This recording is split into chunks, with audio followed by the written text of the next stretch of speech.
സുഹൃത്തുക്കളെ, സുഖമെന്ന് വിചാരിക്കുന്നു.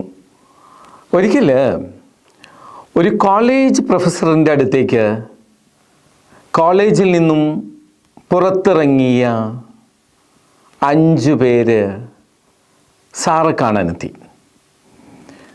പഠിക്കുന്ന കാലത്ത് എന്ത് പ്രശ്നങ്ങളുണ്ടെങ്കിലും ഈ പ്രൊഫസറുടെ അടുത്താണ് അവർ കാര്യങ്ങൾ ബോധിപ്പിക്കാറുള്ളത്.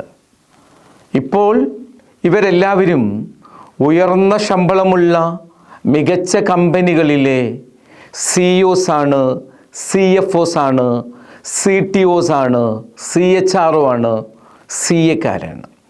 ഇവരെല്ലാവരും കൂടി ഒരുമിച്ച് പ്രൊഫസറുടെ അടുത്ത് എത്തിയപ്പോൾ ഇവരുടെ മുഖം വായിച്ചെടുത്ത പ്രൊഫസർ പറഞ്ഞു, എന്താ ആർക്കും ഒരു സന്തോഷമില്ലേ? ഇവർ പറയാൻ തുടങ്ങി, സാറേ, ശമ്പളമുണ്ട്, വാഹനമുണ്ട്, ബാങ്ക് ബാലൻസുകളുണ്ട്, ഫാമിലി ഉണ്ട്, പക്ഷേ ഹാപ്പിനെസ് ഇല്ല, സന്തോഷമില്ല.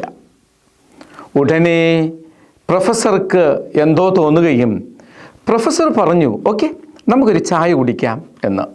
പ്രൊഫസർ തൻ്റെ കിച്ചണിൽ പോയിട്ട് ചായ കൊണ്ടുവന്നു. 7 മനോഹരമായ കപ്പുകളിലായിരുന്നു ചായ വെച്ചിരിക്കുന്നത്.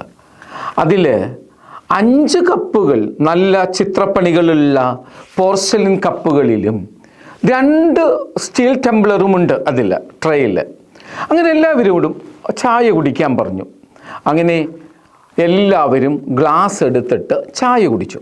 5 പേരും അതിൽ പോർസലിൻ കപ്പുകളിലെ ചായയാണ് എടുത്തത്.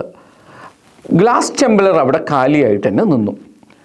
ചായ കുടിച്ചു കഴിഞ്ഞതിന് ശേഷം പ്രൊഫസർ പറഞ്ഞു, ഓക്കെ, നമുക്ക് ചർച്ചയിലേക്ക് വരാം. എല്ലാവരും അന്തം വിട്ട് നിൽക്കുകയാണ്, ഇതെന്ത് പരീക്ഷണമാണ് എന്നുള്ളത്. ഉടനെ സാറ് സ്നേഹത്തിൻ്റെ ഭാഷയിൽ പറഞ്ഞു, യെസ്, ഞാൻ നിങ്ങൾക്കൊക്കെ ചായ തന്നു അല്ലേ?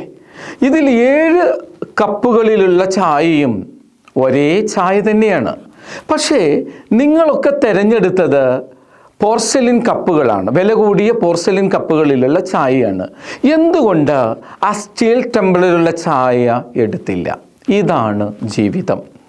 നാം ഒക്കെ ഫോക്കസ് ചെയ്യുന്നത് നമ്മളുടെ പുറം മോടികളിലാണ്. നമ്മളുടെ വേഷം, നമ്മളുടെ വസ്ത്രം, നമ്മളുടെ ജോലി, നമ്മളുടെ ശമ്പളം ഒക്കെ.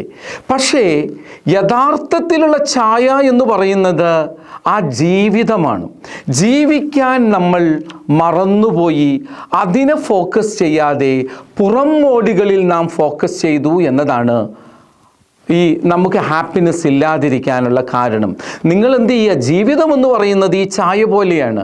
നമ്മൾ നമ്മുടെ കുടുംബത്തോട് സംസാരിക്കുക, ഫ്രണ്ട്സിനോട് സംസാരിക്കുക, അതുപോലെ തന്നെ കുടുംബവുമായിട്ട് ഔട്ടിംഗ് നടക്കുക, ഫ്രണ്ട്സുമായിട്ട് തമാശകൾ പറഞ്ഞുല്ലസിക്കുക. ഇതൊക്കെയാണ് ജീവിതം. അതല്ല പുറമോടികളിൽ മാത്രം ഈ പോർസലിൻ കപ്പ് തിരഞ്ഞെടുത്തതുപോലെയാണെങ്കിൽ നമുക്കൊരിക്കലും സന്തോഷം ഉണ്ടാവുകയില്ല. പ്രൊഫസർ ഇങ്ങനെ പറഞ്ഞു, life is not the cup but the tea that matters. So എനിക്ക് നിങ്ങളോട് പറയാനുള്ളത്, ജീവിതം എന്നുള്ളത് കപ്പല്ല, ചായയാണ്. Thank you so much.